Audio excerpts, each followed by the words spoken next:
to Watch Symposium. I'm Austin, and this is part 3 of Austin's custom videos.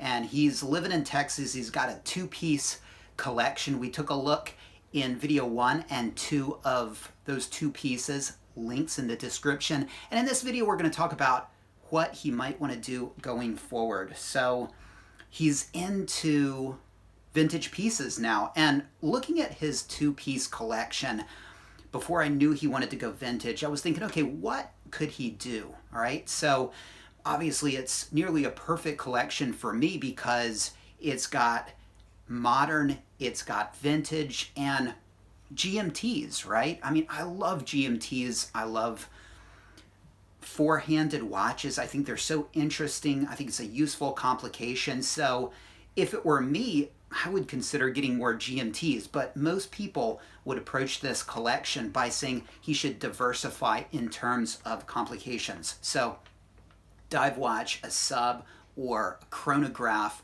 maybe a dress watch, that's certainly a way to go, all right? Another angle on the direction he could take this collection is that he could go more fancy. These are steel watches, professional watches. That's one of the best things about them because they're not really that ostentatious and they fly under the radar and they're not too noticeable. And so some people might say that's a bad thing, and he might want to go with something a little bit more fancy. Gold two-tone, that's a way to go as well. Now he could also kind of combine his love of vintage watches with something a little bit more blingy by getting a two-tone, for example, root beer, right? Like a 4-digit, or I don't know if they had 4-digit, probably, but at least they had 5-digit root beer GMTs. So that would be awesome. And if he's into the GMTs like I am, that would make sense. So that's the way to go. But, for me, I probably would want something a little bit more wearable. I love the vintage aesthetic. That's why I love the neo-vintage watches.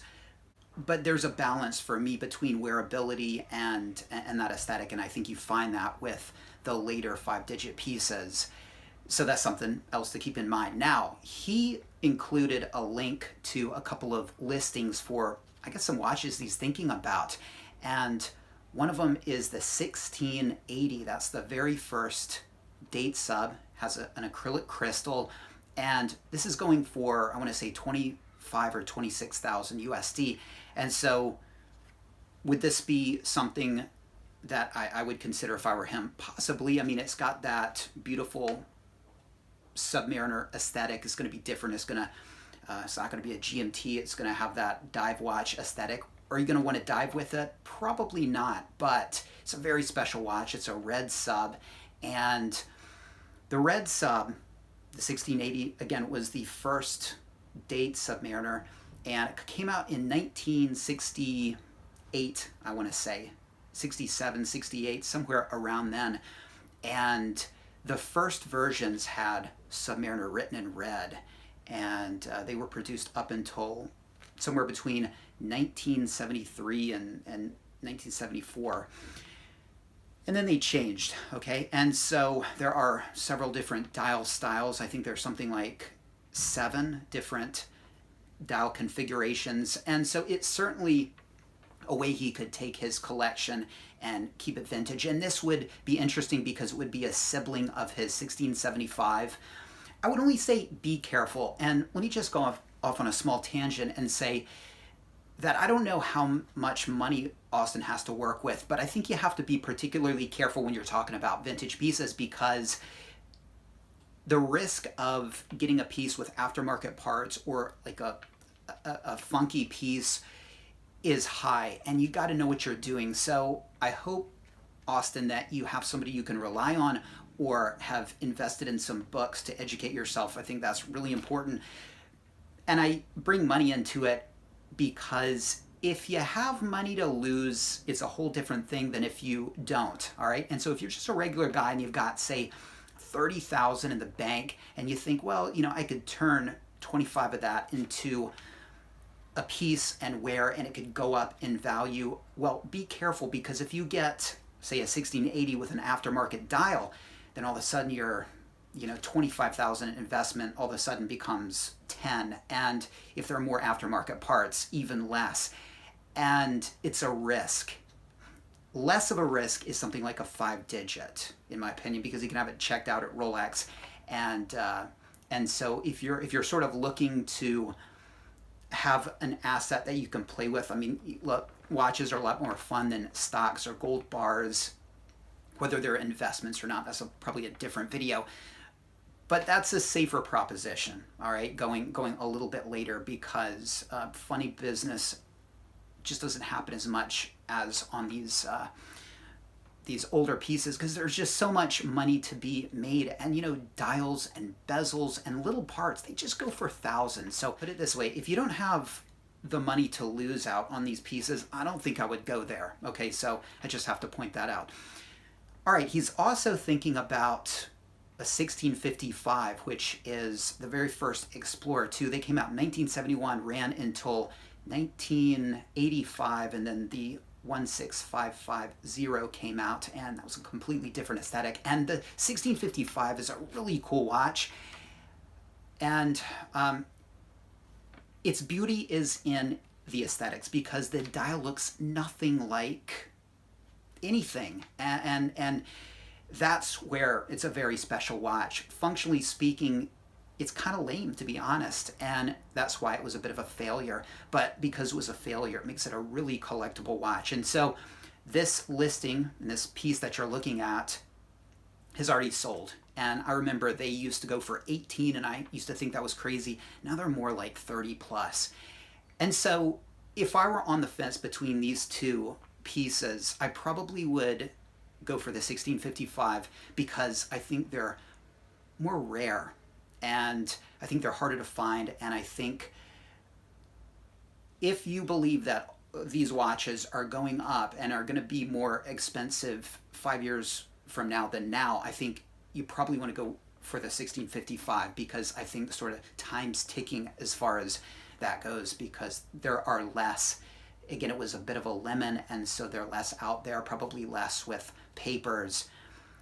So I would concentrate on that first. Again, when you're talking pre-ceramic Rolex, whether you're talking 5-digit or 4-digit, the time to buy was yesterday. And so if you're looking to get into the market, now is the time to buy, not next week. I mean, if you believe this is a bubble and it's going to pop, okay, that's a whole nother debate. I don't think so. All right, but so you need to move fast, and you need to make good decisions. And I would start out with the 1655, because I think there are less of them out there. And what would I look for? Well, if you can get one with box and papers, I think that's really important, and I think it's going to be an investment that pays back exponentially in the future, especially if you're trying to get rid of the piece, because again, the vintage market is very scary. And so if you've got papers to back your piece, it makes people a lot more comfortable. And so as we go forward in the future, the value of pieces with papers, again, they increase exponentially. So I remember hearing papers, boxes add 300 to 500 to a piece. Well, if you're talking a 16700, for example, that's just a GMT, last of the straight GMTs. Well, here in Japan, they add 2,000, all right? And in 10 years, they're going to add even more. So paying more for box and papers, I think, is probably a good idea. You really are going to pay for that, though. But it's going to make it easier to move down the line, and having a nice full set is good. And again, I think it's going to make the value of that particular piece increase exponentially. So that's what I would do. Of course, there are other vintage pieces you could go for. Daytonas, 1016 Explorers, 1019 Milgauss watches. So I would go for steel sports, all right? Now, you could also go for like a 1601, which would be a Datejust. That's vintage, but they don't get the love, do they? It's very interesting, and that's kind of a whole nother video. Why not? I mean, Datejusts are sort of underappreciated, period. But it is interesting that you can still find those, and maybe it's because they look so similar to their modern counterpart. Maybe that's part of it. And you know, to someone who really doesn't know much about watches, I think a 1680 and a 16610 probably don't look that different, but to us, it's like night and day. So here's my advice for you. Between those two models you send me, I would go for the rarest of the two, the 1655. Be careful, buy the best model you can. I hope you're working with a lot of money. All the money that you put into these watches, I hope you are prepared to possibly lose, okay? I'll put it like that. If you want to go the safer route, I would go with more modern pieces, as in 5-digit pieces. They're easier to check out. Now, as far as servicing these forthcoming 4-digit pieces, I think you know better than to take them to Rolex. I think you're going to want a third party to look at these watches and to handle these watches. Finding that person is going to be difficult. Now, Rolex apparently will service, and I want to say do justice to, historically significant pieces, and that's the way they phrase it. And what they consider historically significant is not something I'm sure about. I mean, is a 6694 34 millimeter oyster date historically significant? Probably not. They're probably not going to touch that. You probably can't send that to Geneva to have their special ateliers, is that how you say it, deal with a watch.